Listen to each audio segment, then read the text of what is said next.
এসব মূর্খ লোক বলে যে পাবনার মানুষ পাগল, ওদের কি বলবেন? ওই মূর্খদের কি বলবেন? ওদের জন্য একটা মেসেজ আছে, তো তোমরা ভালো হও, আর মাথায় কোনো সমস্যা হলে আমাদের পাবনায় আসো। পাবনায় আসো, আমরা সুস্থভাবে মানে আমার বাক্য একটাই যে ওই 63 জেলার মানুষ যারা আমাদেরকে পাবনা জেলার মানুষকে পাগল বলে, আমি মনে করি তারাই পাগল, তারাই মানসিক রোগী, তাদেরকে চিকিৎসা নেওয়া দরকার এই পাবনা জেলায়। ভাই আপনার এই বিষয়ে প্রতিক্রিয়া কি? কে বলছে পাগল? আমরা তো অনেক পাবনা জেলায় কোন পাগল আছে? পাবনা জেলায় আমরা পাগল ভালো করি। পাবনা জেলায় যত খারাপ লোক আছে, মানে পাবনা জেলায় সব লোক বাইরের আইসিয়া ভালো হয়। পাবনা জেলায় আমাদের এমন কোনো লোক নাই যে পাগল, মোটামুটি সব লোকই ভালো, বাকি সব জেলার সব লোকই পাগল। আচ্ছা, ওই যে যেসব মূর্খ লোক বলে যে পাবনার মানে মানুষ পাগল, ওদের কি বলবেন? ওই মূর্খদের কি বলবেন? ওদের জন্য একটা মেসেজ আছে, তো তোমরা ভালো হও, আর মাথায় কোনো সমস্যা হলে আমাদের পাবনায় আসো। আচ্ছা, ওরা যদি আমাদের পাবনায় আসো, আমরা সুস্থভাবে তোমাদের ঠিক করে দেবো। আচ্ছা ওরা যদি আসে, সব দায়িত্ব আমাদের, সব দায়িত্ব আমাদের। পাবনায় আসো, তোমাদের পাগল ভালো করে দেবো। কোনো সার্ভিস, ফ্রি সার্ভিস দিবেন না? Full free service. পাবনায় রাষ্ট্রপতি হয়েছে, পাবনার ডেপুটি স্পিকার টুকু হয়েছে। আমাদের পাবনা লোকের মন অনেক বড়, আর আমাদের পাবনার মেন্টালের আপনাদের চিকিৎসা করতে, বাকি সব জেলার লোকজনের চিকিৎসা করতে যে টাকা পয়সা লাগবে সব আমরা দেবো, সব আমরা দেবো, সব আমরা দেবো। ধন্যবাদ। আপনারা সুস্থ হন, আর সুস্থ না হলে রানিং চলে আসেন।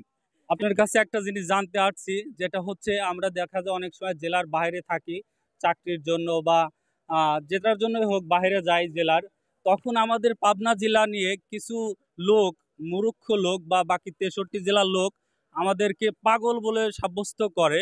এটা নিয়ে কি বলবেন? আমাদের জেলায় পাগলা মেন্টাল আছে, এর জন্য আমাদেরকে পাগল বলা হয়। আসলে এটার ব্যাপারে আপনি কি বলবেন? আমি প্রথমে পাবনা জেলাকে একটি ঐতিহ্যবাহী জেলা মনে করি, আর আমি পাবনা জেলার সন্তান হিসেবে আমি গর্ববোধ করি যে আমি পাবনা জেলার সন্তান। আপনি জানবেন পাবনা জেলার একটি ঐতিহ্যবাহী মানসিক হসপিটাল আছে, যার কারণে আমরা বিভিন্ন জেলায় গেলে আমাদেরকে সম্বোধন করা হয় পাগলের জেলার লোক বা পাগল দেশের লোক। আর আমি মনে করব যে আসলে পাবনা জেলায় আপনি একটু খোঁজ দিয়ে দেখবেন ওই মানসিক হসপিটালে যে পাবনা জেলার কয়জন মানসিক রোগী ওই হসপিটালে ভর্তি আছে। আপনি বিশেষ করে দেখা যাবে যে আমাদের রংপুর বলেন, ঢাকার এবং কি রংপুর, রাজশাহী, দিনাজপুর বা আদার সাইডে আরও যেসব জেলা আছে সেই সব জেলা থেকে আমাদের এই পাবনা জেলাতে মেন্টাল রোগীর অনেক বেশি ভর্তি আমার জানা মতে আমি দেখছি। তো ইভেন ঢাকার শহর এত এক মানে হসপিটালের কারখানা ঢাকা শহরে, সেখান থেকেও রেফার করা রুগী আমাদের পাবনা জেলায় আসে। সেটা চিকিৎসা নিয়ে তারা ভালো হচ্ছে, সুস্থ হয়ে দেশের বা তাদের গ্রামের বাড়িতে যাচ্ছে বা তাদের ঠিকানায় তারা যাচ্ছে। তাহলে আমরা সেটাকে মনে করি যে আমরা পাগল ঠিক করার কারিগর।